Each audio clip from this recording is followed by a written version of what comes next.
وآله وعزته وأهل بيته الطيبين الطاهرين المعصومين.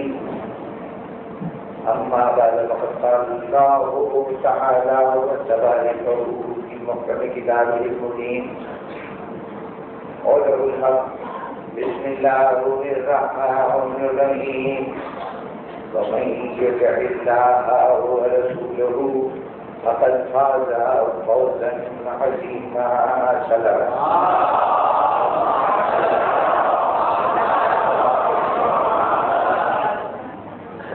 سامعین گرامی، سورہ مبارکہ احزاب کا ارشاد، وہ لوگ جو اطاعت خدا اور اطاعت رسول کرتے ہیں وہی لوگ عظیم کامیابی کے انداز ہیں، انہیں لوگوں کو عظیم کامیابی ہے۔ اس آیت مبارکہ پر اور بھی کے مراحل سے گزرتے ہوئے ہم نے سب سے پہلی منزل میں یہ دیکھنے کی کوشش کی کہ وہ ہستیاں کون ہیں، وہ ذوات کون ہیں کہ جنہوں نے اطاعت خدا و رسول کی ذمہ داری کو اس خوبی سے نبھایا ہو کہ وہ خود کہیں یا نہ کہیں، زمانہ اعتراف کرے یا نہ کرے، لیکن وہ زبان جن کی اطاعت کی جا رہی ہے یعنی خدا اور اس کا رسول، وہ اعتراف کریں کہ یہ میرے وکیل بندے ہیں۔ چنانچہ ہم کیسے گروہ تک پہنچنے میں بخوبی کامیاب رہے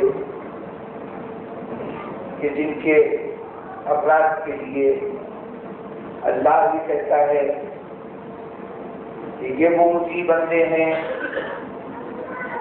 کہ جو اطاعت الہی کے حصول کے لیے، رضا الہی کے حصول کے لیے اپنی تمام خواہشات کو قربان کر دیتے ہیں، جو اپنے نفس کے ہر تقاضے کو اللہ کی حضور میں اس کی رضا کے لیے نظر کر دیتے ہیں۔ اور ان ہستیوں کے لیے زبان رسالت سے یہ ارشاد ہو کہ یہ ایسے اطاعت گزار ہیں کہ ان میں اور اس میں کوئی فرق نہیں، یہ مجھ سے ہیں، میں ان سے ہوں۔ ان میں اطاعت کی تسلسل میں وہ صفات پیدا کرتی ہیں کہ ان کے کردار میں اور میرے کردار میں کوئی فرق محسوس نہیں ہوگا۔ ان کا اول بھی محمد ہے، آخر بھی محمد ہے، درمیان کے سارے محمد ہیں۔ تو سامعین محترم، ان اطاعت گزاروں کی اطاعت کی ایک عجیب خصوصیت ہے، ایک عجیب پہلو ہے۔ ارشاد رب العزت تو یہ تھا کہ جو اطاعت گزار ہیں خدا و رسول کے وہی اعلیٰ کامیابی کے فائز ہوں گے، انہیں کو عظیم کامیابی حاصل ہوگی۔ لیکن یہ وہ اطاعت گزار ہیں کہ دوران اطاعت ان کے پیش نظر فقط اور فقط اطاعت ہوتی ہے، اطاعت کا نتیجہ کوئی کامیابی نہیں۔ اسے ان کا یقین کریے قول خدا پر، بھروسہ کریے اللہ کے ارشاد پر کہ یہ اس سے غرض نہیں ہے کہ اللہ اس کے بعد انعام کی صورت میں دیتا ہے، صلہ کیا دیتا ہے، کامیابی کی شکل میں ملتی ہے۔ ان کی تمام تر دلچسپی، ان کی تمام تر توجہ کا مرکز محض اور محض اطاعت سے خدا و رسول۔ ایسے اطاعت گزار کہ اطاعت کرتے ہوئے اس کی پرواہ نہیں کہ نتیجہ کیا ہوگا، انہیں معلوم ہے کہ جو بھی نتیجہ ہوگا اس سے ہمارا تعلق نہیں، وہ اللہ کا وعدہ ہے، بہرطور پورا ہوگا۔ انہوں نے صرف اس جز پر توجہ دی، اس جز کو اپنی زندگی کا بنیادی محور بنایا کہ جس کا ان کی ذات سے تعلق تھا، کہ ہمارا کام اطاعت خدا و رسول کرنا ہے۔ اب اس کے بعد جو بات اللہ نے اپنی طرف سے کہی ہے وہ بات اللہ جانے، اور اس کے بعد اللہ کا وعدہ جانے، ہمارا اس سے کوئی تعلق نہیں۔ یہی وجہ ہے کہ ان اطاعت گزاروں کا انداز اطاعت یہ ہوتا ہے کہ دوران اطاعت اس لیے اللہ کی رچی نہیں ہے کہ جنت ملے گی، وہ جانتے ہیں کہ یہ جنت کے حصول کی تمنا سے کی جانے والی عبادت یا اطاعت یہ تو تاجروں کا کام ہے۔ وہ اطاعت کرتے ہوئے خوف سے بھی عبادت کا اطاعت نہیں کرتے کہ ہم اگر اللہ اور اس کے رسول کی اطاعت نہیں کریں گے تو جہنم میں ڈالے جائیں گے، کیونکہ سمجھتے ہیں کہ اس خوف سے کی جانے والی اطاعت غلاموں کی اطاعت ہوتی ہے، یہ اطاعت غلاموں کا ہوتا ہے۔ وہ اطاعت کرتے ہیں تو اس لیے کہ خدا لائق عبادت ہے، رسول لائق عبادت ہے۔ انہیں کسی جنت کے لالچ نہیں ہے، کسی دولت کا خوف نہیں ہے، وہ اطاعت کو اطاعت سمجھ کے کرتے ہیں۔ اور اس کا بھی نتیجہ ہے کہ زندگی میں ایک نہیں کوئی لمحہ ایسا نہیں ہے کہ جو کامیابی میں نہ گزرا ہو۔ جب اللہ کی طرف سے کوئی نہ کوئی کامیابی موت عظیم بن کر نہ عطا ہوئی ہو، لیکن انہوں نے کبھی بھی نگاہ اٹھا کر اپنی کامیابیوں کی طرف نہیں دیکھا۔ کامیابیوں کا تو یہ عالم ہے کہ دنیا کے لوگوں نے قدم قدم پر ان کی کامیابی کا اعتراف کیا۔ ایک صاحب نے ایک مرتبہ اور شخصیت ایسی کہ جو صاحب اقتدار کی ہے، صاحب اختیار کی ہے، فتوحات و سلطنت سب اس کے دسترس میں ہیں، مال و دولت بھی یقیناً حاصل ہو رہا ہے۔ ان تمام مناصب و مراتب کے باوجود ایک مرتبہ نہیں زندگی میں کئی مرتبہ کہا کہ کاش جو کچھ علی کو حاصل ہوا ہے ان میں سے 3 باتوں میں سے کوئی ایک بات مجھے حاصل ہو جاتی تو میں دنیا و آخرت میں اس بات پر ناز کرتا، میرے لیے بڑی چیز ہوتی۔ اس کہنے والے نے کہا کہ رسول نے سارے دروازے مسجد نبوی میں داخلے کے بند کرا دیے تھے، صرف علی کے گھر کا دروازہ کھلا ہوا تھا، کاش علی کے بجائے میرے گھر کا دروازہ کھلا ہوتا۔ علی کو زوجیت سیدہ کا شرف حاصل ہوا، کاش یہ اعزاز مجھے ملا ہوتا، یا اگر یہ دونوں اعزاز نہ ملے تھے تو کم از کم خیبر کے دن کا علم مجھے مل گیا ہوتا۔ یہ تو کہنے والے کی تنگ نظری تھی، اس کے درد کی بات تھی کہ اس نے علی کی زندگی میں صرف 3 کامیابیاں ایسی دیکھی کہ جس کے حصول کی تمنا کی، ورنہ اگر نگاہ میں وسعت ہوتی تو دیکھتا کہ علی کی زندگی کا کوئی دن کوئی لمحہ ایسا نہیں گزرا کہ جس میں اللہ نے پتہ اس کے قدموں کے ساتھ وابستہ نہ رکھی ہو کامیابی۔ یہ وہ علی ہے کہ جس کی کامیابیوں کا کس کس لمحے کا حساب کیجیے گا۔ ایک وہ لمحہ ہے کہ ایک طرف اللہ فرشتوں کے سامنے فخر و مباحث کر رہا ہے اس کی جانسازی کا تذکرہ کر کے، دوسری طرف آسمان سے فرشتے اپنی عبادتوں کو چھوڑ کر اس لیے آئے ہیں کہ اس کی حفاظت کریں، اور یہ حفاظت اپنی مرضی سے نہیں خدا کے حکم سے حفاظت کر رہے ہیں۔ ملائک کا یوں حفاظت کے لیے کھڑے ہو جانا، اس عبادت کے مقابلے میں اس عبادت کو ترتیب دینا، ذکر الہی کے مقابلے میں حفاظت علی کو فوقیت دینا، اور پھر یہاں کھڑے ہو کر کے کہنا کیا کہنے تیری قسمت کے علی کہ آج تیری وجہ سے اللہ فرشتوں کے اوپر فخر و مباحث کر رہا ہے، تیرے تذکرے کو فرشتوں کے سامنے مثال کے طور پر کوئی پیش کر رہا ہے۔ اس سے بڑی کامیابی کیا ہو سکتی ہے کہ اس اعتبار سے علی کا تذکرہ ہو، علی کا بیان ہو، لیکن خود علی کا رد عمل کیا ہے فرشتے مدح کر رہے ہیں، اللہ فخر و مباحات کر رہا ہے، اور ابھی ان تمام کامیابیوں سے بے نیاز سب چادر اوڑھے ہوئے کہتی نہیں چھوڑا۔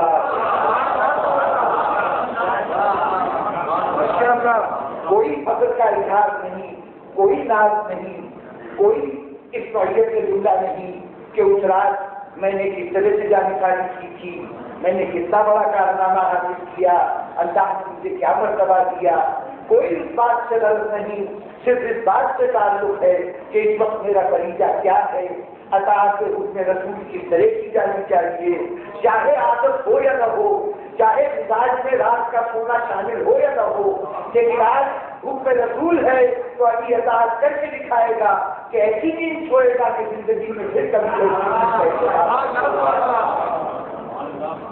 بزرگان محترم، ہم نے اطاعت علی کے اعزازات کے علی کے عجیب عجیب مناظر دیکھے، وہ مناظر کہ جہاں علی کو وہ فوز عظیم حاصل ہوئی کہ جس کا انسان تصور نہیں کر سکتا، ایک مرحلہ وہ بھی تھا، ایک منزل تھی کہ تبلیغ انسانیت سے پہلے ابھی انسان کو روح عطا نہیں ہوئی تھی، فرشتے اس مرحلے پر انسان کو بنتے دیکھ کر اس کی طرف بڑی حقارت سے دیکھ رہے تھے، ایک طرف اپنی عبادتوں پہ نظر تھی، اپنی تسبیح و تقدیس پہ نظر تھی، ہم تو وہ ہیں کہ جو اللہ کے حکم کے تحت ہر لمحہ عبادت سے مشغول رہتے ہیں، ہر لمحہ تسبیح و تقدیس میں مشغول رہتے ہیں، اور یہ جو بن رہا ہے یہ تو خون خرابہ کرے گا، یہ دنیا میں خوریزی کرے گا، خون بہائے گا، ساری اپنے ابتدائے حیات کے سارے مرحلوں پر یہ انسان کو ناپسندیدگی کی نظر سے،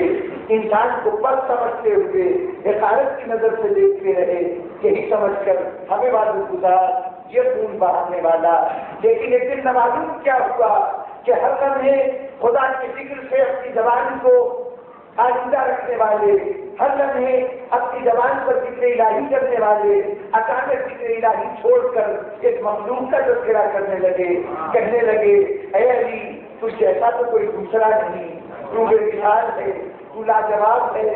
اگر اتنا ہی کہنے سے تب بھی بڑی بات تھی کہ جو آج تک انسان کو اپنے سے حقیر سمجھتے رہے انہوں نے عظمت انسانی کے اعتراف تو کیا، انہوں نے تسلیم تو کیا کہ انسان بہت بدل پایا ہے، اتنی بات کی علی کی عظمت کے لیے بہت کافی تھی، لیکن اس سے بڑھ کر تاریخ کائنات کا کون سا دلچسپ مقام ہو سکتا ہے کہ کل کہہ رہے تھے کہ اس انسان میں کو ہم اس لیے برا سمجھ رہے ہیں کہ یہ خوریزی کرے گا، یہ خون بہائے گا، اس کی تلواریں لوگوں کی جان لیں گی۔ آج معلوم کیا ہوا ہے کہ مخلوق کی تعریف کرتے ہوئے ایک انسان کی تعریف کرتے کرتے اچانک اس انسان کے ہاتھ میں چمکتی ہوئی تلوار نظر آئی۔ کون سی تلوار؟ جس سے لہو ٹپک رہا تھا، جس نے ایسی کئیوں کی گردنیں کاٹی تھی، نہ معلوم کتنا خون بہایا تھا۔ ابھی تعریف کر رہے تھے کہ ایسی تیرا جواب نہیں، اچانک وہ جو خوریزی کی وجہ سے انسان سے ناپسندیدگی کا اظہار کر رہے تھے، نہ معلوم اس تلوار سے بہتے ہوئے لہو کو انہوں نے کس انداز سے دیکھا کہ بے ساختہ تھے، ابھی تیرا بھی جواب نہیں، تیرے ہاتھ میں پکڑی ہوئی تلوار کا بھی جواب نہیں، لاپتہ الا علی، لاپتہ الا بالله۔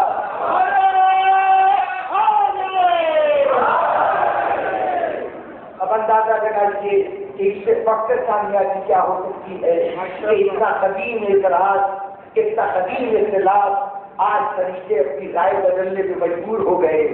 جن باتوں کی انہوں نے روز ازل انکار جن باتوں سے کیا تھا، آج ان سب کا اقرار کرنے لگے۔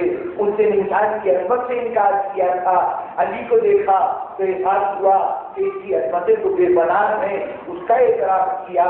پھر انسان کی خوریزی کا انکار کیا تھا، اس کی تحقیق کی تھی، اس کو ناپسندیدگی کی نظر سے دیکھا تھا، آج بڑی فرشتے تلوار کی تعریف کر رہے ہیں، اس سے بہتے ہوئے خون کے اس کے عمل کی تعریف کر رہے ہیں کہ اس نے اتنے لوگوں کو خون بہایا ہے۔ گویا آج یہ بتایا جا رہا ہے کہ تلوار اور اس سے بہنے والا خون پسندیدہ نہ ہوگا، لیکن اگر اللہ کی اطاعت میں یہ تلوار چلے اور اللہ کی اطاعت کو خون بہائے تو یہ خون کی ایسی ہو جاتی ہے کہ فرشتے اپنی رائے بدل دیا کرتے ہیں۔ اتنی بڑی کامیابی کہ فرشتوں کی فکر میں تبدیلی آ جائے، ان کے سوچ کے انداز سے بدل جائے، انسان کی عظمت کی تسلیم کرنے لگیں، انسان کی زمین پر خلافت کے حقدار ہونے کی تصدیق کرنے لگیں۔ یہ سب کس کا نتیجہ ہے؟ علی کے کارنامے کا نتیجہ ہے، علی کی اطاعتوں کا نتیجہ ہے۔ لیکن ذرا بتائیے تو صحیح، علی نے فخر کیا، علی نے ناز کیا کہ میں نے آج انسان کو عزت دلا دی، میں نے آج خلافت انسانی کے لیے دلیل فراہم کر دی، میں نے فرشتوں کے اتنے قدیم اعتراض کو رد کر دیا۔ نہیں، علی نے کبھی اس کا تذکرہ نہیں کیا، کبھی اس کا ذکر علی کی زبان پر نہیں آیا۔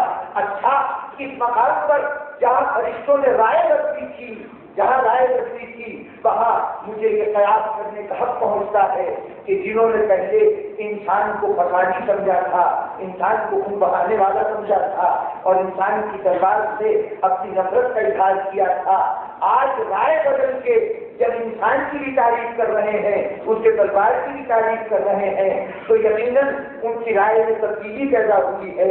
اس تبدیلی سے میرے دل میں خیال آتا ہے کہ ان فرشتوں کو یقیناً رائے بدلنا آسان بات نہیں ہوتی، زحمت ہوئی ہوگی، یقیناً اپنے پچھلے خیال کو تبدیل کرتے ہوئے کچھ نہ کچھ تکلیف پہنچی ہوگی، اور جب تکلیف پہنچی ہوگی، اذیت ہوئی ہوگی، تو دل نے سمجھایا ہوگا، ان کے شعور نے ان کے احساس کے لیے احساس دلایا ہوگا کہ کوئی بات نہیں، یقیناً یہ تلوار بھی افضل ہے، تلوار کا چلانے والا بھی افضل ہے، لیکن ہم بھی تو کم نہیں، ہماری جھولی میں عمر بھر کی عبادتیں ہیں، نہ معلوم کتنے سجدے ہیں، کتنے رکوع ہیں، کتنے قیام و قعود ہیں، ایک لمحہ ہم نے اللہ کی عبادت میں صرف کیا ہے، تو ٹھیک ہے انسان افضل ہے، آج یہ تلوار کی افضلیت رکھتی ہے، لیکن ہم بھی تو کم نہیں ہیں، ہماری عبادتیں بہت زیادہ ہیں، ان عبادتوں کی وجہ سے ہمارا مقام کم نہیں ہے۔ میں اس قیاس کرنے میں اپنے کو اس لیے حقداری سمجھتا ہوں کہ بعد کے واقعے نے میری تصدیق کر دی کہ وہ مرحلہ آیا کہ یہ تلوار پھر چمکی، اور اس دن رسول نے ایک عجیب جملہ ارشاد فرمایا۔ اس جملے کے ارشاد کو سامنے رکھتے ہوئے میں سمجھتا ہوں کہ بظاہر گفتگو سامنے بیٹھے ہوئے لوگوں سے ہو رہی تھی، در حقیقت آسمان کے فرشتوں سے بات ہو رہی تھی۔ بڑے ناگاہ ہو اپنی عبادت پر، بڑے ناگاہ ہو اپنی عمر کی کمائی پر، دیکھو پوری تلوار کا قصیدہ تو تم پڑھ چکے، آج اس تلوار کی ایک جنبش اس کائنات کی ساری عبادتوں سے افضل ہے۔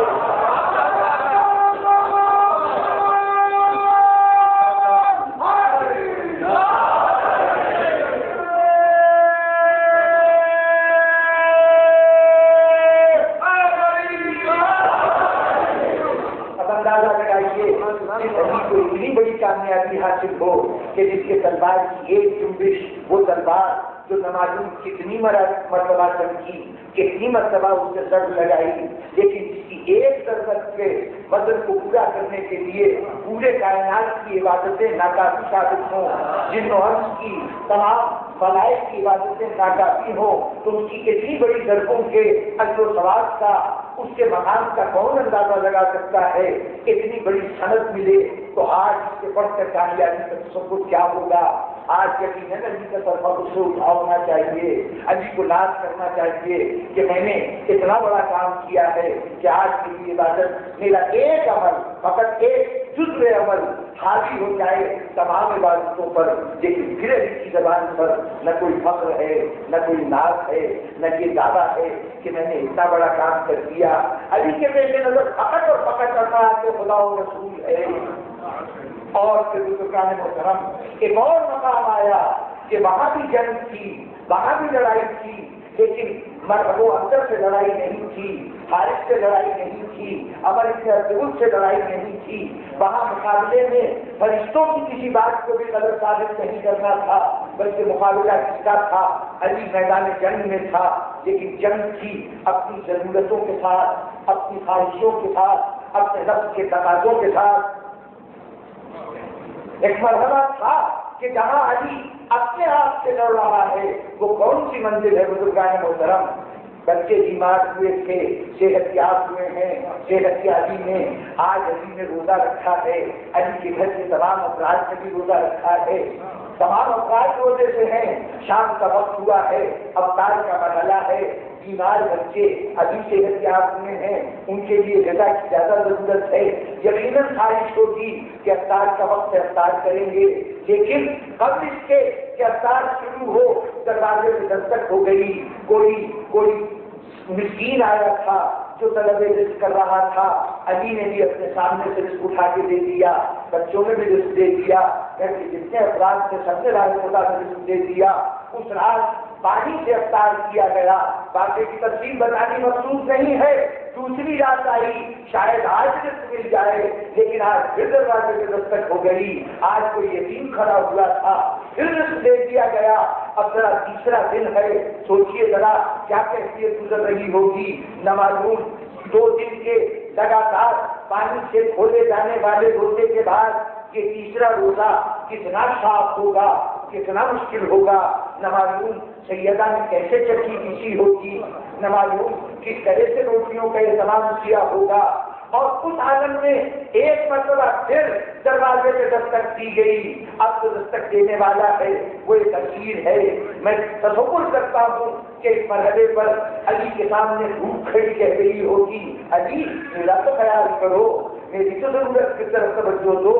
دوسری طرف بچوں کے مطمئن چہرے، بچوں کے علالت کے بعد ان 3 لگاتار روزوں کی عادت میں اترے ہوئے چہرے کہہ رہے ہوں گے کہ ان چہروں کی ضرورت ہے، ان کی پرواہ کرو، لیکن علی نے علی طالب ان تمام قوتوں پہ غلبہ پاتے ہوئے، اپنے نفس کے ان تمام تقاضوں پہ غلبہ پاتے ہوئے راہ خدا میں آج بھی غذا دینے کو آمادہ ہیں، آج بھی پانی سے افطار ہو رہی ہے۔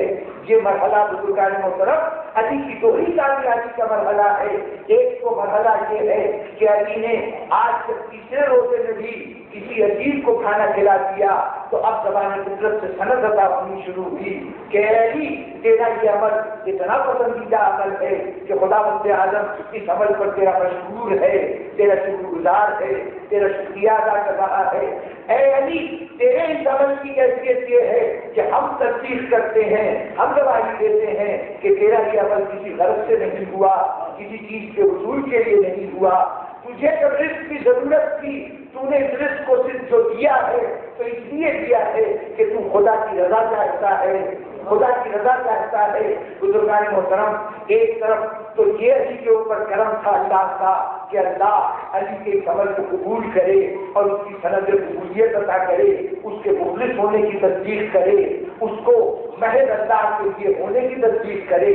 اور دوسری بڑی کامیابی یہ تھی، اس دن علی کی دوسری بڑی کامیابی یہ تھی کہ گھر کے 5 افراد تھے، علی، سیدہ، حسین اور گھر کی ایک غریب فضا، 5 افراد تھے، شاید تینوں دن ایک آیا، ایک دن ایک مسکین آیا، دوسرے دن ایک یتیم آیا، تیسرے دن ایک اسیر آیا، لیکن ان 5 دن ہوتا کیا رہا؟ اگر علی اپنے سامنے کی غذا دیتے تھے تو مسکین کا پیٹ بھر جاتا، یتیم کی ضرورت پوری ہو جاتی، اسیر کی حاجت دور ہو جاتی، لیکن تینوں دن یہ کیفیت رہی کہ گھر کے 5 افراد اپنے سامنے کی غذا اٹھا کر دیتے رہے، کیا علی نے کہا تھا حسین تم اپنی غذا دے دو، ایک حفظہ تم بھی راہ خدا میں دے دینے کی کما لو؟ نہیں، کسی نے کہا یہ نہیں ہے کہ علی نے کہا ایسا کرو۔ کیا ہو رہا ہے؟ بس یہی علی کی کامیابی ہے کہ علی دیکھ رہے ہیں کہ اطاعت خدا کا جو پودا میں نے لگایا ہے اس سے 5 پھل آئے ہیں اور ہر پھل کا رنگ بھی ایک جیسا ہے، ذائقہ بھی ایک جیسا ہے۔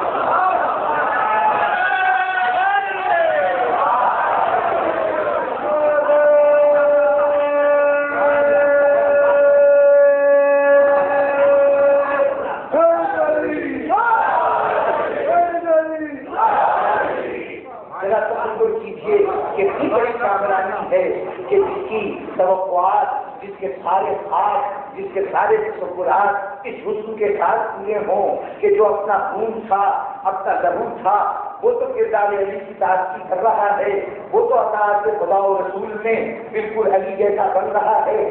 عجیب بات ہے کہ علی کے اس اطاعت کے درخت میں ایک پیمند باہر سے لا کے لگایا گیا ہے، جس کا تو خون نہیں ہے،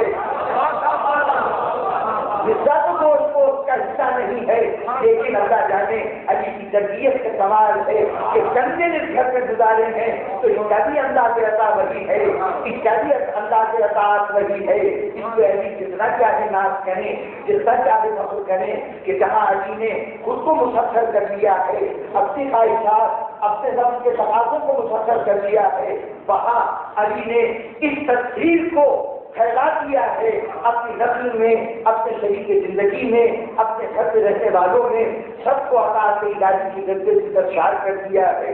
بڑے فخر کا مقام، بڑی ناز کا مقام، لیکن علی نے کیا فخر کسی مقام پر؟ کبھی کہا کہ میں وہ عطا کرنے والا ہوں کہ اللہ نے میری مرحت کی ہے، میری تعریف کی ہے؟ کبھی ایک جملہ ایسا نہیں کہا علی بن ابی طالب نے۔ اور بزرگان محترم، فرشتوں سے خراج تعریف دینے والا، خراج مدح دینے والا، نسل انسانی کے تمام طبقوں کے سامنے اپنی عظمت ثابت کرنے والا، فرشتوں سے اپنے تلوار کی جنبش کی داد دینے والا، اپنے گھر کے افراد کو اپنے رنگ میں مکمل طور پر رنگنے والا، بہت سی کامیابیاں حاصل کر چکا تھا۔ ان تمام کامیابیوں میں سے کسی کامیابی کا جواب ممکن نہیں تھا، لیکن میں نے تو ایک ایسا منظر دیکھا، آپ کی نگاہوں سے بھی منظر اوسط نہیں ہے، ایک ایسا منظر دیکھا کہ جہاں علی کامیابی کے اس مقام پر فائز ہے، اس فوج عظیم پر فائز ہے کہ جہاں کوئی تصور نہیں پہنچ سکتا، جہاں حد تصور انسانی ختم ہو جاتی ہے، وہاں پہ فائز ہے علی بن ابی طالب۔ وہ کون سا مقام ہے بزرگان محترم؟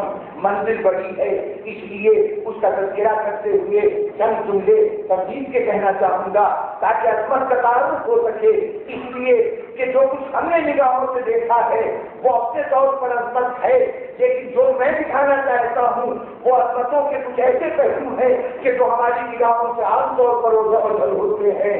تو بزرگان محترم، یاد دلاؤں گا کہ ایسا واقعہ یاد دلانا یہاں پر ان معنوں میں کہ قرآن مجید میں اس کا تذکرہ کیا گیا ہے، وہاں آپ نے پڑھا ہوگا، ورنہ اس واقعے کو دیکھنے والے آپ نہیں ہیں، اس کے گواہ آپ نہیں ہیں۔ یہ واقعہ کب کا ہے؟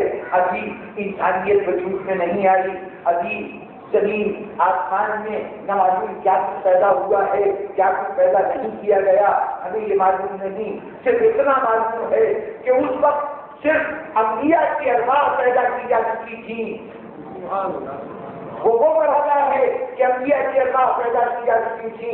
سورہ آل عمران قرآن مجید کا تیسرا سورہ، اس کی 81 اور 22 81 اور 82 آیت کے اندر اس واقعے کی تفصیل کو بیان کیا گیا ہے۔ کیا ہوا؟ ارواح انبیاء پیدا کی جا چکی ہیں، اللہ نے تمام ارواح کو اپنے حضور میں طلب کیا، اور سب کو طلب کرنے کے بعد ان کے ساتھ ایک معاہدہ کیا گیا، دیکھو ہم تمہیں نبوت دے رہے ہیں، تمہیں کتاب دے رہے ہیں، تمہیں حکمت دے رہے ہیں، یہ تینوں چیزیں تمہیں مل رہی ہیں، نبوت، کتاب، حکمت کس لیے مل رہی ہے؟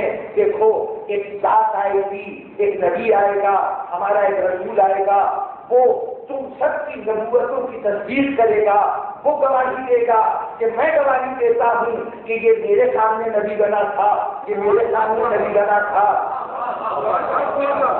جب وہ تصدیق کرنے والا آئے، جب وہ تمہارے نبوت کے برحق ہونے کی گواہی دینے والا ہے، جو تمہارے کتابوں کو من جانب اللہ ہونے کی تصدیق کرنے والا ہو، جب وہ آئے تو تمہیں دو کام کرنے ہیں۔ کیا دو کام؟ لَتُؤْمِنُنَّ، دیکھو پہلا کام یہ ہے کہ اس کے اوپر ایمان لانا، لَتُؤْمِنُنَّ بِهِ، دیکھو اس کے اوپر ایمان لانا، اور اس کے بعد کیا کرنا؟ وَلَتَنْصُرُنَّهُ، اور دیکھو اس کی مدد کرنا، ایمان لانا اور اس کی مدد کرنا۔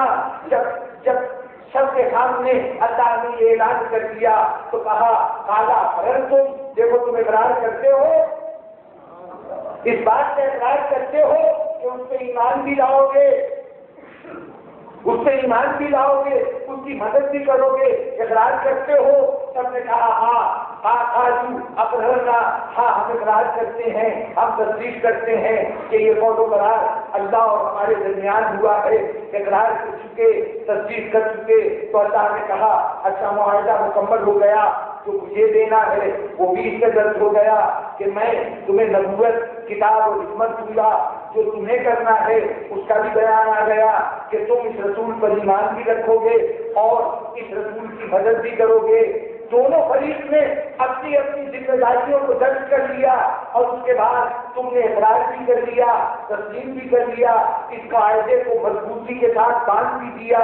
تو اب اس کے بعد سنو، میں بھی گواہی دیتا ہوں اس معاہدے پر، اپنی گواہی درج کرتا ہوں، تم بھی سب اس کے اوپر گواہی درج کرو کہ ہمارے اور تمہارے درمیان، اللہ اور انبیاء کے درمیان یہ وعدہ ہوا ہے۔ اب جب یہ معاہدہ ہو چکا تو اس کے بعد اللہ نے ایک عجیب بات کہی، ایک عجیب بات کہی، فمن تولّی بعد ذلک، دیکھو خبردار اگر تم میں سے کسی نے بعد میں اس معاہدے کی خلاف ورزی کی، فمن تولّی بعد ذلک، اگر تم میں سے کسی نے روگردانی کی اس معاہدے کے ساتھ تو کیا ہوگا؟ کیا ہوگا؟ اولئک هم الفاسقون۔ دیکھو نبوت تو دور رہی، کتاب الگ رہی، حکمت الگ رہی، وہ جو انکار کرے گا، جو روگردانی کرے گا اس معاہدے سے، وہ فاسقوں میں سے ہوگا۔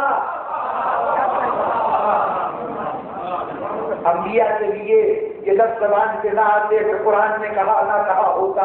اللہ کہہ رہا ہے کہ نبوت تو دور رہی، کتاب و حکمت تو الگ رہی، اگر تم نے معاہدے سے ذرہ برابر خلاف ورزی کی تو تم فاسقوں میں سے ہوگے۔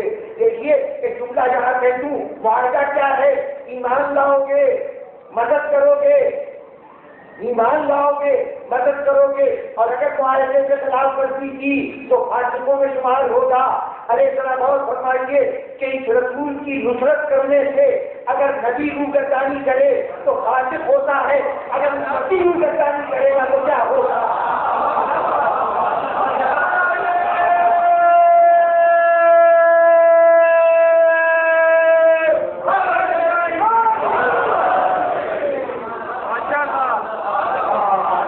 اچھا جناب والا، یہی بات تھا نا کہ ہم ایمان بھی لائیں گے۔ ایمان تو دل کی بات تھی، جس وقت انہوں نے کہا تھا کہ قالوا اقررنا، ہم اقرار کرتے ہیں، ایمان تو اسی دن سے شروع ہو گیا تھا، ایمان تو اسی دن سے شروع ہو گیا تھا۔ نصرت کا مرحلہ اس وقت آتا جب رسول پر کوئی مشکل وقت آتا، اور مشکل وقت کب آیا؟ جب رسول نے تبلیغ رسالت شروع کی تو روزانہ ایک نئی مشکل سامنے ہوا کرتی تھی۔ اب بتائیے کہ وعدہ تو کیا تھا نا کہ ہم اللہ سے وعدہ کیا تھا کہ ہم رسول کی مدد کریں گے، بتائیے کب مدد کی؟ کسی نبی نے کب مدد کی؟ روز شب ہجرت رسول کی جان خطرے میں تھی، آئے حضرت موسیٰ، بدر کے دن آسمان سے فرشتے مدد کے لیے آ گئے، کوئی نبی بھی ساتھ آیا؟ احد کے دن رسول کی زندگی خطرے میں تھی، گنگا مبارک شہید ہوئے، کسی نبی نے آ کر کم از کم زخم پر کھایا ہی رکھا ہوتا؟ احد میں، خندق میں، خیبر میں کون سا مرحلہ ہے کوئی نبی آیا؟ آدم آئے، عیسیٰ موسیٰ آئے، ابراہیم آئے، کون نبی آیا؟ کوئی نبی نہیں آیا۔ وعدہ تھا کہ ہم نصرت کریں گے، وعدہ تھا کہ ہم مدد کریں گے، لیکن کوئی نبی نہیں آیا۔ تو کیا کہوں، نعوذ باللہ انبیاء نے اپنے معاہدے کی خلاف ورزی کی؟ اگر ایسا کہوں تو اتنا سنگین بات ہوگی کہ اس کو برداشت کرنا کسی مسلمان کے لیے مشکل نہ ہوگا، اس لیے کہ اللہ کہہ رہا ہے کہ اگر وعدے کی خلاف ورزی کی تو فاسق ہو جاؤ گے، فاسق ہو جاؤ گے۔ یہ کیا بات ہے کہ وعدہ تھا کہ مدد کریں گے، لیکن کسی نے بھی مدد نہ کی، کسی مرحلے پر کوئی مدد کے لیے نہ آیا۔ یقیناً سارے نبی نعوذ باللہ جھوٹے ثابت ہو جاتے، کوئی بھی رسول کا مددگار نہ ہوتا۔ اگر ہمارے رسول نے ہماری مشکل کو حل نہ کر دیا ہوتا، ہماری مشکل نہیں انبیاء کی مشکل کو حل نہ کر دیا ہوتا، یہ کہہ کر کہ دیکھو اگر تم آدم کو اس کے علم میں دیکھنا چاہتے ہو، ان کے خطرے میں دیکھنا چاہتے ہو، ابراہیم کو غلط میں دیکھنا چاہتے ہو، ان کو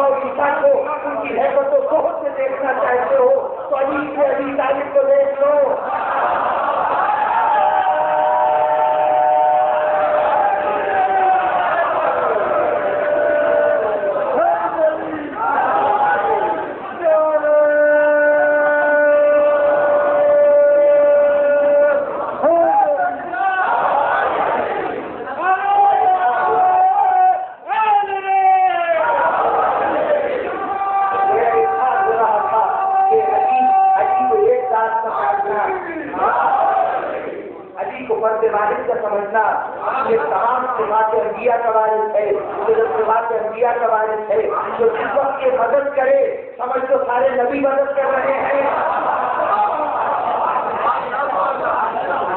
اور جناب والا اس بات کی تصدیق ایک عجیب جملے سے ہوئی جنگ احد میں جس وقت حضور کے زندہ والے شہید ہوئے تھے، اس وقت ایک لمحے میں حضور نے نظر اٹھا کے دیکھا تو میدان میں سوائے علی بن ابی طالب کے کوئی اور موجود نہیں تھا۔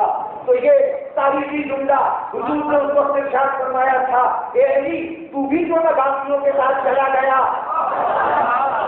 تو بھی باقیوں کے ساتھ جو نہ چلا گیا۔ تو علی نے جو بات کہی تھی وہ جملہ کبھی غور کیجیے ان پہ کہ علی نے کہا کیا تھا۔ علی نے کہا یا رسول اللہ کیا میں ایمان لانے کے بعد کافر ہو جاتا؟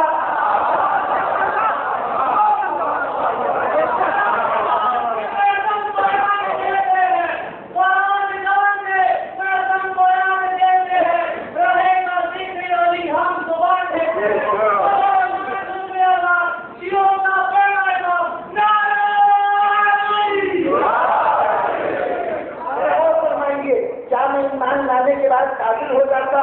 جملہ آپ نے سنا، بات آپ نے دے دی، لیکن ذرا اس جملے پہ غور تو فرمائیے۔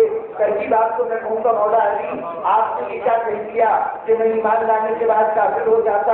ارے یہ پوری امت رسول کی کہ اتنی ثابت قدم نہیں جیسے آپ ہیں، یہ مسائل کئی طرح مقابلہ نہیں کر سکتی جیسے آپ کر سکتے ہیں۔ ان میں کمزور دل بھی ہیں، کم ہمت بھی ہیں، اپنے آپ کو میدان میں دیر تک قائم رکھنے کی صلاحیت نہ رکھنے والے بھی ہیں۔ یا ابھی آپ نے یہ فتویٰ دے کر کہ جو رسول کو میدان میں تنہا چھوڑ کے چلا جائے وہ کافر ہو جاتا ہے، اس فتوے سے کتنے مسلمانوں کی زندگی کو دشوار کر دیا۔ یا ابھی جو بیچارے کمزور ہیں ان کو کچھ تو رحم کھائیے، کم از کم اس کفر کے بجائے گناہگار کہتے تھے کہ میں میدان سے چلا جاتا تو کیا گنہگار ہو جاتا، میں اللہ کی نگاہ میں نافرمان ٹھہرتا، یہ بات بھی کہتے تھے۔ تو یہ بھی مسلمانوں کے لیے، بہت سے مسلمانوں کے لیے ساری زندگی کی تہمت بن جاتی۔ لیکن آپ نے یہ کہہ کر کہ جو رسول کو چھوڑ کر چلا جائے وہ کافر ہوتا ہے، ہمارے لیے سخت مشکل پیدا کر دی۔ ہم اتنے مضبوط کہا، ہم اتنے طاقتور کہا، خدا جانے ہم پہ بہت جیسے مسائل اور مسائل کا سامنا ہو تو ہم معلوم کیا کریں۔ تو مولا آپ نے تو ہمارے لیے بڑی دشواری پیدا کر دی، ایک طرف ہمارے لیے دشواری پیدا کی، دوسری طرف جملے کا پہلا حصہ بھی اور طلب ہے، میں ایمان لانے کے بعد کافر ہو جاتا۔ یہی کہا ہے نا یا رسول اللہ کہ میں ایمان کے بعد کیا کفر اختیار کر لیتا، حصول ایمان کے بعد، ایمان لانے کے بعد کیا کافر ہو جاتا؟ یا علی آپ تو کل ایمان ہے، کل ایمان وہی ہو سکتا ہے جس سے کفر کا ایک لمحہ بھی نہ گزرا ہو۔ کل ایمان وہی ہو سکتا ہے نا جس سے کفر کا ایک لمحہ بھی نہ گزرا ہو۔ ابھی کہہ رہے ہیں میں ایمان لانے کے بعد کافر ہو جاتا، یعنی آپ ایمان لائے کب تھے؟ آپ ایمان لائے کب تھے؟ کب آپ کی زندگی میں وہ لمحہ آیا تھا کہ آپ نے کہا آج میں ایمان لاتا ہوں؟ آپ کی زندگی کا، آپ کے وجود کا ہر لمحہ ایمان ہے۔ کوئی لمحہ ایسا نہیں ہے کہ کسی اور حیثیت سے ایمان لائے ہو، پہلے کچھ اور حیثیت رہی ہو پھر ایمان لائے ہو۔ جملے کی صاف یہ کہہ رہی ہے ایمان لانے کے بعد کافر ہو جاتا، یعنی کبھی ابھی ایمان لائے، ابھی کبھی ایمان لائے، ہاں مسلمان تو یہی کہے گا کہ ہاں سب سے پہلے ایمان لانے والے تھے، لیکن اس سے پہلے ایمان نہیں تھا۔ لیکن جو علی کو کل ایمان مانتا ہو اور کوئی کسی کے ماننے کا کیا تعلق ہے؟ رسول نے کہا ہے کل ایمان، تو جب رسول کل ایمان کہہ رہے ہیں تو اس کی زندگی میں، اس علی کی زندگی میں کوئی لمحہ ایسا تھا ہی نہیں کہ وہ ایمان لائے۔ پھر یہ کیوں کہا کہ میں ایمان لانے کے بعد کافر ہو جاتا؟ میں سمجھتا ہوں کہ اس جملے کا ہماری ذات سے کوئی تعلق ہی نہیں ہے۔ یہ جملہ پیش نظر وہ گروہ ہے جس نے کہا تھا دیکھو من اللہ کہ تم ایمان لاؤ گے، انہوں نے کہا تھا اگر اللہ ایمان لے آئے، اور جن سے اللہ نے کہا تھا کہ اگر تم گدانی کرو گے تو فاولئک هم الفاسقون، پھر تم فاسق ہو جاؤ گے. کہ رسول یہ علی اپنی طرف سے جواب نہیں دے رہے بلکہ کہہ رہے ہیں کہ میں نمائندہ ہوں تمام انبیاء کا، اگر آج پلٹ جاتا ہوں تو وہ جو ایمان لائے تھے وہ ایمان لانے کے بعد فاسق ہو جاتے ہیں.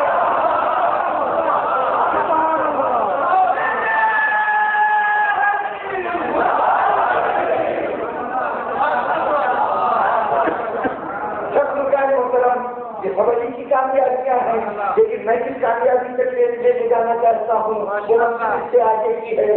دیکھیے یہ جب اعلان ہوا، یہ اقرار ہوا تو انبیاء ایمان لائے رسول پر، ایمان لائے رسول پر، ہمارے رسول پر. لیکن یہ ہمارے رسول ہمارے تو بعد میں بنے ہیں، پہلے انبیاء کے رسول ہیں.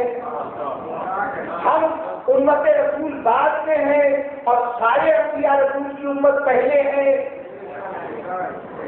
جب انہوں نے محمد رسول اللہ کی شہادت دی، اقرار کیا، تبھی ان کو نبوت ملی، تبھی ان کو حکمت ملی، تبھی ان کو کتاب ملی. تو پہلی امت رسول ہم اور آپ نہیں ہے. ہم تو بڑی بات میں ہمیں تو خبر بھی نہیں تھی. اس وقت معلوم ہمارا وجود کی کیفیت میں تھا بھی نہیں تھا، ابھی اللہ کے ارادے نہیں تھے، ابھی ظہور کی کوئی صورت نہیں تھی. اس وقت ایک امت بن چکی تھی رسول کی جس کا ہر فرد نبی تھا، صاحب کتاب تھا، صاحب حکمت تھا. تو گویا کہ سارے کے سارے ایمان لانے والے کس پہ ایمان لائے؟ ہمارے رسول پہ ایمان لائے. تو ہمارا رسول نہیں، تمام انبیاء کا رسول ہے اور تمام رسول اس پہ ایمان لانے والے ہیں. جو ایمان لاتا ہے اس کو مومن کہتے ہیں، جو ایمان لائے وہ مومن ہے. تو گویا ہمارا رسول ہے، باقی نبی اس کے مومن ہیں. ہمارا رسول اللہ کا نبی ہے اور باقی انبیاء ہمارے لیے نبی ہیں، لیکن ہمارے رسول کے امتی ہیں، مومن ہے اس کی بارگاہ میں. اچھا، ہمارا رسول اللہ کا نبی اور سارے انبیاء مومن، سارے انبیاء مومن. اب ذرا بتائیے کہ مومن اور نبی کا رشتہ کیا ہے؟ مومن اور نبی کا باطنی تعلق کیا ہے؟ ارے ہم اور آپ تعلق مقرر کرنے والے کون؟ وہ جس نے نبی کو نبی بنایا اور ہمیں اس کے ایمان کی دعوت کی، وہی بتاتا ہے کہ مومن اور نبی کے درمیان فرق کیا ہے. النبی اولا بالمؤمنین من انفسہم، نبی کا اور مومن کا رشتہ یہ ہے کہ نبی مومنین کے جانوں کا والی ہوتا ہے، ان کا مالک ہوتا ہے، ان کا مولا ہوتا ہے. نبی مومنین کا مولا ہوتا ہے، والی ہوتا ہے، ولی ہوتا ہے، اختیار رکھتا ہے. تو اب ذرا غور فرمائیے کہ ہمارا نبی آدم کے لیے مولا،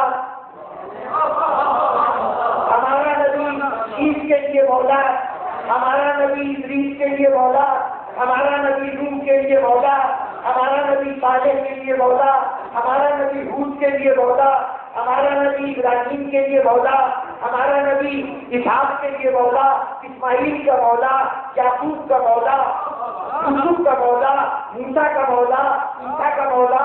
کتنے انبیاء ہیں؟ سب کا مولا رسول. کیا کہنا؟ سب کا مولا رسول، سارے انبیاء کا مولا رسول. اور رسول کہہ رہا ہے من ان کو مولا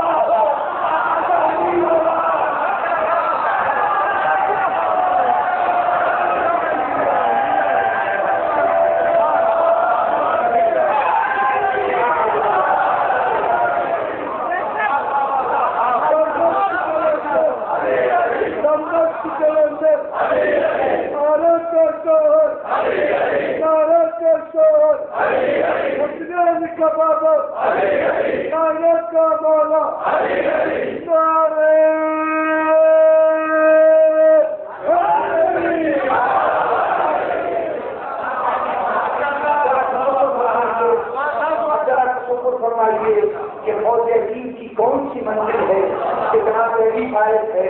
مسلمانوں نے بھی جا کے کہا تھا علی کو مبارکباد کی، مبارک ہو کہ آپ میرے بھی اور تمام مومنین و مومنات کے بھی مولا ہو گئے. کہا تھا لوگوں نے. اب چل کے جملے میں بھی میرا ذہن الجھ کے رہ جاتا ہے. یہی جملہ ہے آپ میرے بھی اور تمام مومنین و مومنات کے بھی مولا ہو گئے.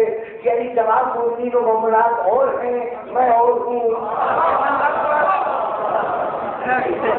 مجھے مومنین و مومنات میں شمار کر دیجیے گا.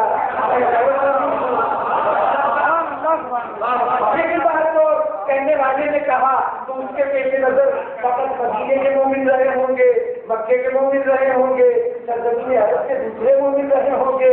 لیکن ابھی کو جب منصب ولایت نظر آ رہا تھا تو وہ مومنین جو غدیر میں موجود تھے علی کی نگاہ میں وہ نہیں تھے، بلکہ جو میں الگ سے جو ایمان لا رہے تھے وہ مومنین علی کی نگاہ میں تھے. کیا علی آج کے دن تو فخر کر لے، آج تو ناز کر لے کہ آج سارے انبیاء کی نظریں تیرے سامنے جھکی ہوئی ہیں، ادب اور تعظیم سے کھڑے ہوئے ہیں، تیری بارگاہ میں مبارکباد پیش کر رہے ہیں. تو ہمارا مولا ہے. تمام انبیاء کا مولا ہونا، گویا کائنات کے ہر فرد بشر کا مولا ہونا ہے، تمام اولین و آخرین کا مولا ہونا ہے. اتنا بڑا اعزاز، اتنی بڑی مملکت، اتنی بڑی سلطنت کا حاکم بننا کتنا بڑا شرف ہے، کتنی بڑی کامیابی ہے. یا جی آج تو فخر کر دے، کوئی تو جملہ کہہ دے جس سے تیرے ناز کا اظہار ہو، تیرے فخر کا اظہار ہو. لیکن علی خاموش. بلکہ ایک جملہ یہاں یہ بھی عرض کر دوں کہ بڑی عجیب بات ہے، بڑی عجیب بات ہے کہ میدان غدیر میں نے بہتوں کو بولتے سنا، بلکہ یوں کہیے کہ جتنے بول سکتے تھے سب بولے. خدا نے کہا، خدا بولا، اس نے کہا اے رسول کے پیغام نہ پہنچایا تو کارے رسالت کا انجام نہ کیا. جبرائیل بولے تو یہ پیغام لے کے آئے کہ حبیب اللہ کا فرمان یہ ہے، ان سے بولے ہوں گے نا، کچھ تو کچھ کہا ہوگا. رسول بولے، ہم کچھ تو مولا ہوگا، آزادی بولا. جو مومنین موجود تھے وہ بھی بخشن بخشن کہہ کے بولے تو اس موقع میں سب بولے، سب نے مجھ سے کچھ کہا. ذرا مجھے بتائیے پوری تاریخ سے کہ کوئی جملہ علی نے بھی کہا، کوئی جملہ اپنی ندیم کامیابی پہ علی نے بھی کہا. ساری دنیا کہہ رہی ہے کہ علی یہ تو نہیں تھا کہ نعوذ باللہ بولنے کی صلاحیت نہیں تھی، مجمع سے خطاب نہیں کر سکتے تھے. وہ علی ہے کہ جو خطیب منبر سجونی بنے گا، جن کی گویائی سے پوری دنیا واقف ہے. وہ علی آج خاموش ہے. یا علی خاموشی کی مصلحت کیا، اس خاموشی کی مصلحت کیا؟ علی کہہ رہے ہیں یہ بہت عظیم عطا ہوئی ہے نا مجھے، تو میں چاہتا ہوں کہ اس کی عظمت کے احساس تمہیں دلا دوں، یہ صحیح مقام بتا دوں. دیکھو اب رسول نے کہا ہے کہ میں جس کا مولا عزیز کا مولا، تو اب جب تم مجھے مولا مانو گے تو کس لیے مولا مانو گے؟ کس لیے مولا مانو گے؟ اس لیے مانو گے نا کہ رسول کہہ رہے ہیں یہ مولا ہے. اور رسول کیوں کہہ رہے ہیں؟ اس لیے کہ خدا کہہ رہا ہے کہ یہ کہہ دو. اس لیے اب اگر مانو گے مجھے مولا تو خدا کی اطاعت کرتے ہوئے مانو گے، رسول کی اطاعت کرتے ہوئے مانو گے. اگر میں کچھ کہہ دوں تو پھر دنیا مجھے مانے گی تو میرے کہنے سے مانے گی. اگر اس وقت ابھی کچھ کہتے تو میرے کہنے سے مانے گی. یادی فرق بھی کیا پڑتا ہے؟ آپ بھی کہہ دیتے، دنیا کہہ دیتی علی نے خود کو مولا کہا، ہم نے مان لیا تو اس میں بھی کوئی برائی نہیں تھی. تو اگر آپ کے کہنے سے مان لیتے تو کیا فرق پڑتا؟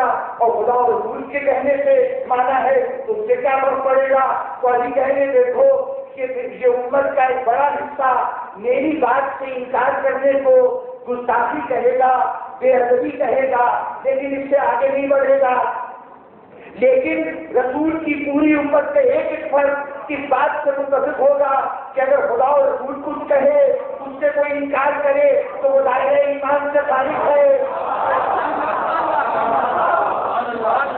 اگر اپنی ولایت سے میں کچھ کہہ دوں تو دنیا کہہ دے گی علی نے کہا تھا، ہم نے اس لیے نہیں مانا کہ ٹھیک ہے بے عزتی تو ہو رہی ہے، گستاخی تو ہو رہی ہے، لیکن ہمارا دل نہیں چاہتا تھا. لیکن میں چاہتا ہوں کہ دنیا مان لے کہ علی ابن ابی طالب کی ولایت کرنا علی کی نافرمانی نہیں، خدا اور رسول کے احکام کی نافرمانی ہے، اور خدا اور رسول کے فرمان کی نافرمانی کرنا گستاخی نہیں ہے، بے ادبی نہیں ہے، کفر ہے. تو آج علی نے خاموش رہ کر اب اپنی ولایت کو ایمان کا ترازو بنا دیا ہے۔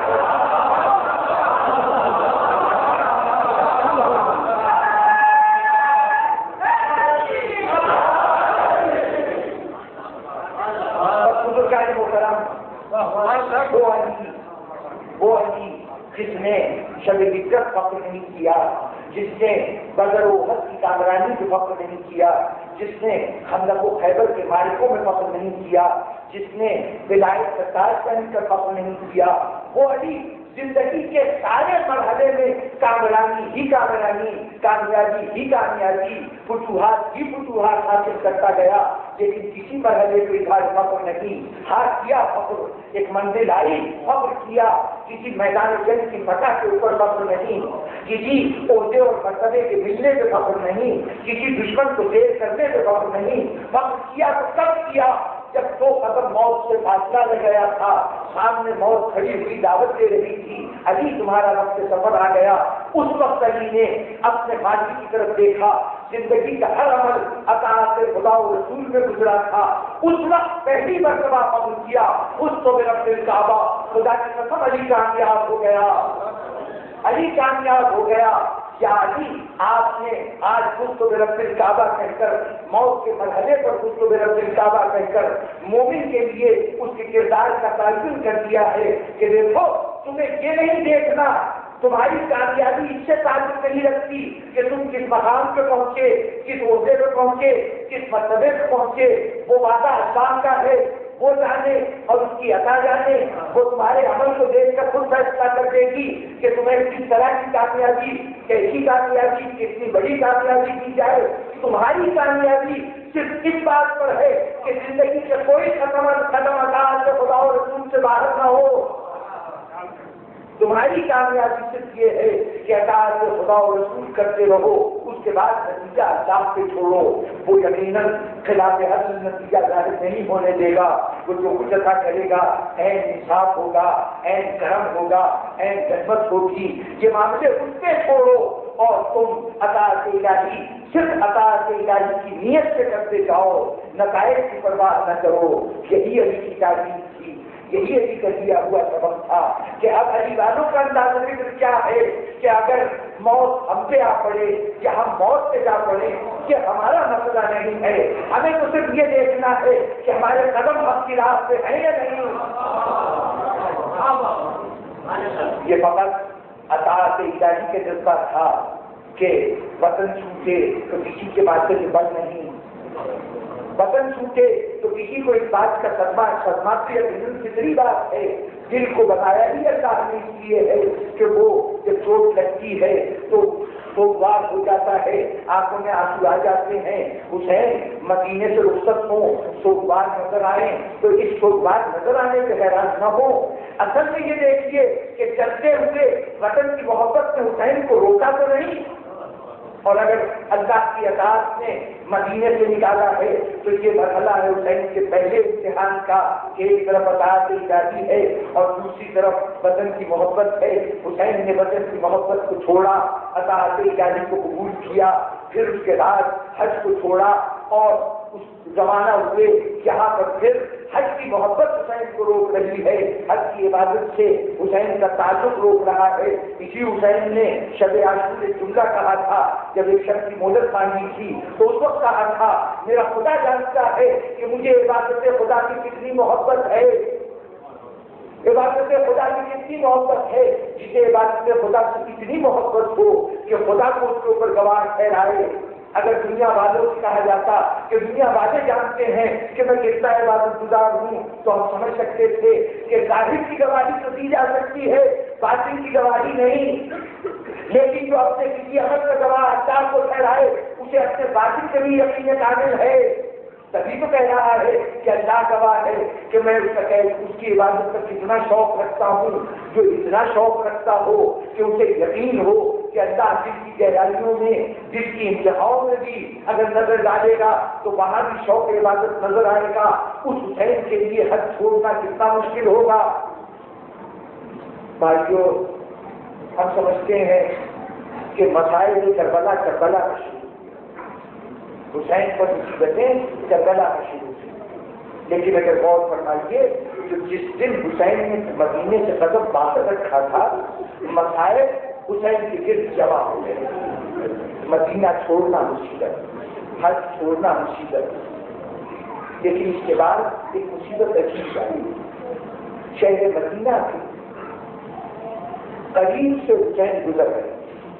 چند قدم کے فاصلے پر نانا کا شہر، وہ شہر جس میں حسین پیدا ہوئے، جس میں پلے بڑھے، جس میں جوان تھے. یہی کیا کم تعلق ہے کسی شہر کے بعد، لیکن اس میں ماں کی قبر کی ہے، بھائی کی قبر کی ہے، اور سب سے بڑی بات نانا کا روزہ بھی بنی ہے. وہ نانا کہ جب کبھی بچپن سے لے کے عمر کے اس حصے تک حسین کبھی مسترد ہوتے تھے، جن میں کوئی بے چینی کوئی پریشانی ہوتی تھی، نانا کے روزے پہ چلے جاتے تھے. اور جب وہاں پہنچتے تھے ایسا لگتا تھا نانا نے اپنے آگوش میں بٹھا دیا، حسین کو تسکین مل جاتی تھی، سکون قلب میسر آ جاتا تھا. وہ حسین آج مدینے سے باہر سے گزر رہا ہے. مدینے کے کھجور کے درخت حسین کو نظر آ رہے ہیں، مدینے کی عمارتیں نظر آ رہی ہیں، نانا کا روزہ بھی نظر آ رہا ہوگا. اس وقت حسین نے کیا کہا، کیا کیا؟ بس وہی جو ہم حسین سے دور ہوتے ہوئے ہم کرتے ہیں. یہ جملے میں نے عرض کیے تھے کہ حسین نے کیا کیا ہوگا. اب میرا تصور ہے حسین نے نانا کے روزے کی طرف رخ کیا ہوگا، انگلی اٹھائی ہوگی، السلام علیکم یا رسول اللہ، السلام علیکم یا جدہ، یہ کہہ کے حسین چلے، قافلے کو آگے بڑھایا، قافلہ چلنے لگا. لیکن حسین مڑ مڑ کے بار بار شہر مدینہ کی طرف دیکھ رہے ہیں. ایسا لگتا ہے کہ چاہتے ہیں کہ مدینے کے سارے نظاروں کو اپنی نگاہوں میں سمیٹ لیں. ایسا لگتا ہے کہ یقین ہے کہ اس کے بعد یہ منظر دوبارہ نظر نہیں آئے گا. حسین جی بھر کے نانا کے شہر کو دیکھ لے، جی بھر کے نانا کے روزے کو دیکھ لے. حسین بار پلٹ کے دیکھ رہے ہیں. اتنے میں حسین نے کیا دیکھا، مدینے کی طرف سے دور سے کچھ لوگ آ رہے ہیں، تقریباً 2 یا 3 آدمی ہیں. حسین نے دیکھا، ایک مرتبہ چوکے، کہا بالکل صحیح، دیکھو یہ کون آ رہے ہیں. اتنے میں وہ لوگ قریب آئے، ان کی آواز بھی آنے لگی. کوئی کہہ رہا تھا کہ بھائی حسین 2 لمحے کے لیے ٹھہر جا، بھائی حسین ذرا ٹھہر جا، ذرا ٹھہر جا. حسین نے دیکھا چچا جعفر کا بیٹا عبداللہ چلا آ رہا ہے. اس طرح چلا آ رہا ہے، ایک حالت میں ایک بیٹے کے ڈانڈے پر، دوسرا ہاتھ دوسرے بیٹے کے ڈانڈے پر. بیماری کا عالم ہے، چلا نہیں جا رہا، بچوں کے سہارے سے بڑھتا آ رہا ہے. آیا حسین کے پاس آیا. حسین نے سواریوں کو دکھا دیا، کہا سب کوئی رک جاؤ. عبداللہ ابن جعفر دونوں کشتندوں کے ساتھ حسین کے پاس آئے. حسین آگے بڑھے، بھائی اتنی زحمت کیوں اٹھائی؟ کچھ دن پہلے بتانا بھی آپ سے ملاقات ہو چکی تھی، اب کیا ضرورت تھی یہاں تشریف کرنے کی؟ اس حالت میں عبداللہ نے کہا بھائی تو جانتا ہے تیرے نانا نے خبر دی تھی، تو آج کے بعد تو پلٹ کے نہیں آئے گا. یہ منظر اپنی آنکھوں میں سمیٹ لینے دے، مجھے اپنی آنکھوں کو دل میں بسا دینے دے. میں مجھے جی بھر کے اپنے آپ کو دیکھ لینے دے. بھائی سے بھائی ملا، دیر تک دونوں حالات پر چڑیا کرتے رہے، اظہار مت کرتے رہے. اس کے بعد عبداللہ بھائی سے جدا ہوئے. حسین نے کہا بھائی اجازت دیجیے، سفر قریب ہے. ہاں حسین جاؤ، خدا بالکل نہیں مانتا، لیکن جاؤ، تم اپنا فرض ادا کرتے جا رہے ہو، تمہیں روک نہیں سکتا. حسرت ہے کاش میں بھی تمہارے پاس چل سکتا، بس اور جاؤ، خدا حافظ. حسین سوال ہوئے، چلنا چاہتے تھے. ایک مرتبہ پھر عبداللہ بخاطر ہوئے، مولا اگر اتنی اجازت دیں کہ میں زینب سے ذرا تو بڑی بھی نہیں سے کلام کر لوں. حسین کا بھائی کہتا کہ کیا بات کرتے ہیں، آپ کی زوجہ ہے، آپ کو ہم ہے، چاہیے جو گفتگو کرنی ہے کیونکہ عبداللہ آئے. زینب کی سواری چل چکی تھی، زینب نے سواری روکی. عبداللہ قریب پہنچے. عبداللہ تم کیا خیال آیا؟ ایک مرتبہ ہماری کے بعد کے ساتھ رکھا اور رکھنے کے بعد سارے قطار ہونے لگے اور دوسروں نے ایک جملہ کہا بنتے علی جس شام سے جا رہی ہو اسی شام سے واپس آنا.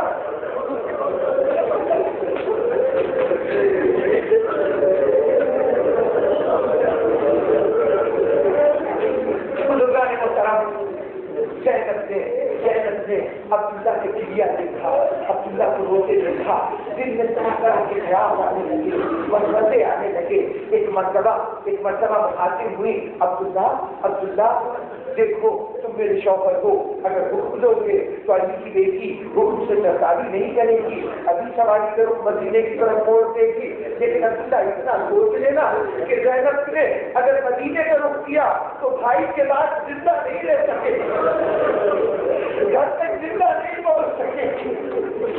عبداللہ نے کہا بنت ابی ایسی بات زبان پہ نہ لاؤ، تمہیں روکنے نہیں آیا، میں صرف حسرت کا اظہار کرنے آیا ہوں کہ کاش میں بھی تمہارے ساتھ چلتا، لیکن بنت ابی میں ایک اور طرف سے آیا ہوں، میں سوچتا ہوں سفر درپیش ہے، نہ معلوم راستے میں کیا کوئی گزرے، کون سے مرحلے آئے، اگر حسین پر کوئی کڑا وقت آیا، کوئی مشکل وقت آیا تو تم کیا کر سکو گی؟ زینب نے اب سوچنا شروع کیا، میں عورت دار میں کیا کر سکوں گی؟ اس وقت عبداللہ نے کہا دیکھو زینب تمہارے جج کا یہ فرمان ہے کہ اگر کوئی مصیبت آئے تو راہ خدا سے کوئی اپنی عزیز چیز قربان کر دینا، کوئی عزیز چیز قربان کر دینا، جس وقت کوئی مشکل وقت آئے حسین پر سے کوئی صدقہ کر دینا۔ اب زینب نے اپنے چہرے پر دوڑائی میرے پاس جو حسین پہ صدقہ کر سکوں۔ ابھی زینب سوچ رہی تھی، ایک مرتبہ عبداللہ مخاطب ہوئے، رسول نے کہا تھا کوئی عزیز چیز قربان کر دینا، زینب کے کوئی مشکل وقت آئے یہ لو ان کو کسی تو میری طرف سے قربان کر دینا، اور یہ لو محبت کو کسی اپنی طرف سے صدقہ کر دینا۔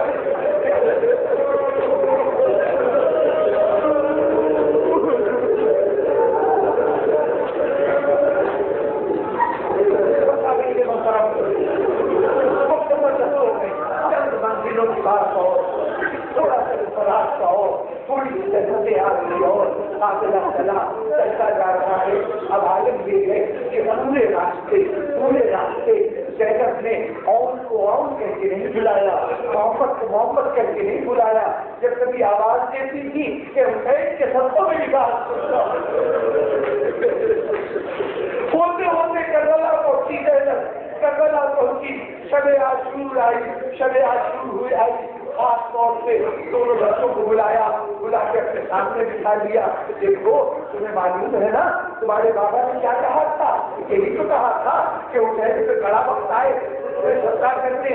آقا میرے گرامی ہمیں اپنا مقام معلوم ہے، اپنی حیثیت معلوم ہے، ایک مرتبہ ذرا کل باپو سے اجازت تو دلاتے، پھر دیکھیے ہم کیسے ہم سے وفا ادا کرتے ہیں۔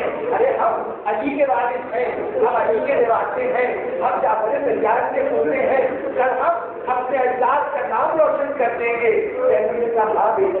ہاں بیٹو یقیناً تم علی کے نواسے ہو، یقیناً تم جعفر طیار کے وارث ہو، لیکن یاد رکھو اگر یہ بات تم نے اپنی زبان سے کہی تو کوئی بڑی بات نہیں، میں تو تب مانوں گی کہ کل اس طرح جہاد کرو کہ دشمن سے باہر اٹھے کہ علی کے نواسے ایسے لڑتے ہیں، جعفر طیار کے برتن ایسے لڑتے ہیں۔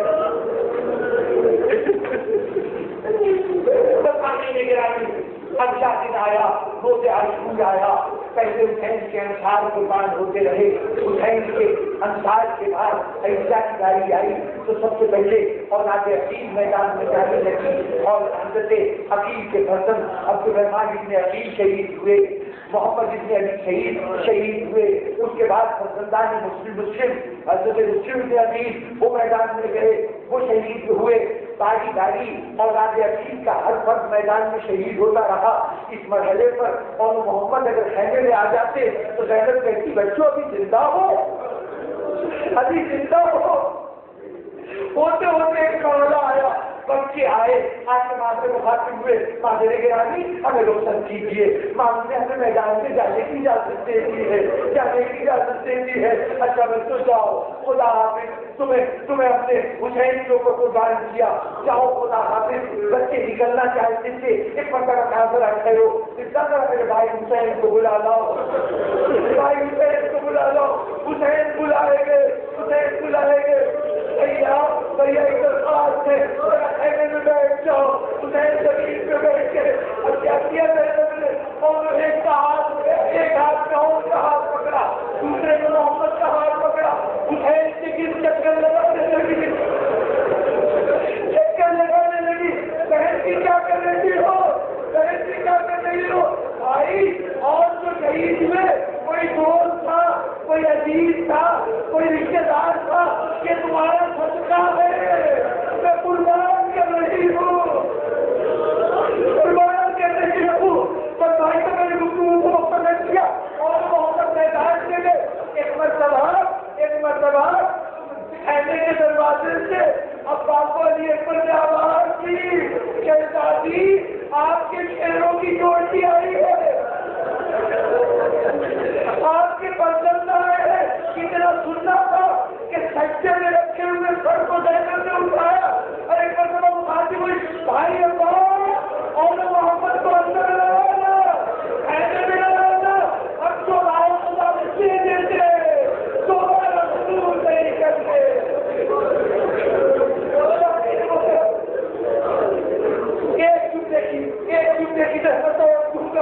اللہ نے عجیب انداز سے زینب نے اپنے اس عہد کو قائم رکھا، عجیب انداز سے اس عہد کو قائم رکھا۔